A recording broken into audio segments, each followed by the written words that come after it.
And there you have it, the standout moment for me already in the opening round of the Euro 2016. Croatia grab a last gasp goal against Spain. No one predicted it, apart from me. I did say that Croatia were going to be the dark horse, but I didn't expect them to beat Spain. But going ahead and winning 2-1 was the justice they deserved for a horrible call, which could have hindered not their chances going through, but with Turkey on their heels, it wouldn't have panned out as well for the Croats. Now, I wanted to discuss what makes this team tick, right? Togetherness. They have talent, of course, in the midfield. Rakitic, Modric, Perisic, who got on the score sheet. But overall, this Croatia team work as a unit, and they are hard to break down. And it would have taken something like a horrendous penalty call for Croatia to lose this game.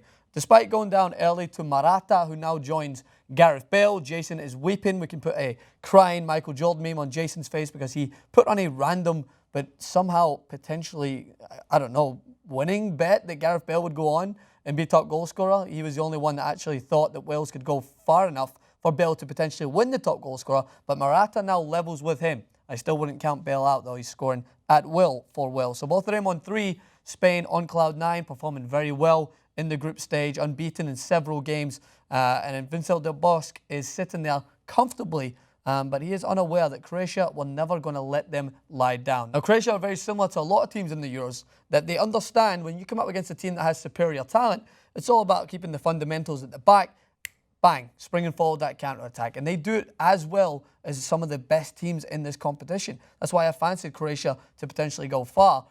So they managed to get themselves back into this game. It was Kalinic who plays his trade in Fiorentina.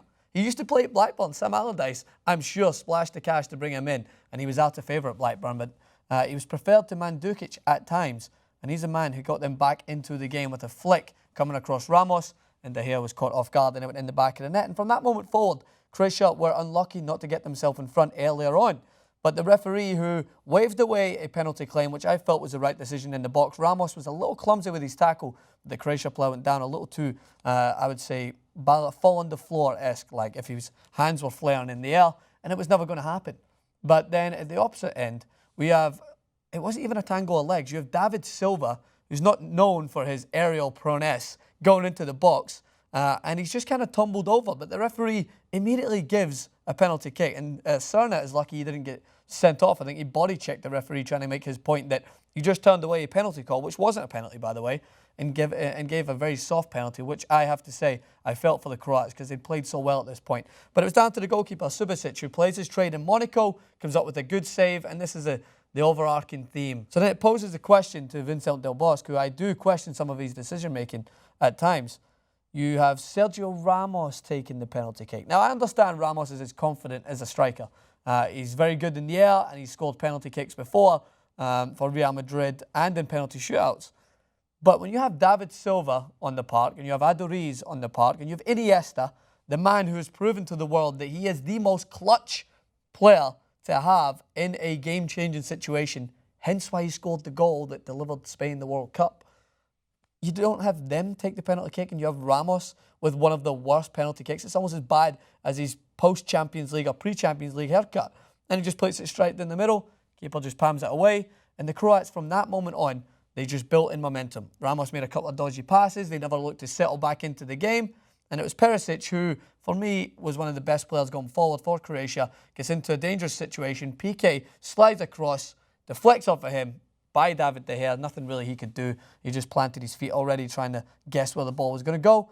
And Croatia deserved that victory. They now go through top of the group. And bear with me whilst I tell you how things are going to break down in the bracket so far. So as we still wait for the games to pan out, we'll do a clip on this. It leaves for an interesting next game. Italy versus Spain. It's always going to happen in the Euros. You're always going to get the big guns coming across each other very early on because some of them, like Spain have just done, didn't play to their full potential. Therefore, they fall away from that crucial top spot and now have to overcome one of their fiercest rivals already in the Euros. I can't wait for it. On Friday, we'll actually do a full breakdown clip as to how we think things are going to pan out depending on the results. England, by the way, I know you didn't expect me to throw England in again here, but they're now on the tough side of the bracket as well. They've got France is on that side, Germany's on that side, Italy, Spain, who else? Well, it depends who they play in Group F runner-up. They might be licking their lips thinking, okay, we might have Iceland or Portugal, we can definitely beat them, but that side of the bracket, to go all the way, they're definitely going to have to beat the best. which I don't think they'll do. Either way, hit me in the comment section below, Francis_Maxwell, TYT Sports, plenty of more Euro coverage coming your way and Copa America coverage. What do you think of the USA's chances tonight against Argentina? We did a brief clip on that, thorough analysis. Check that out.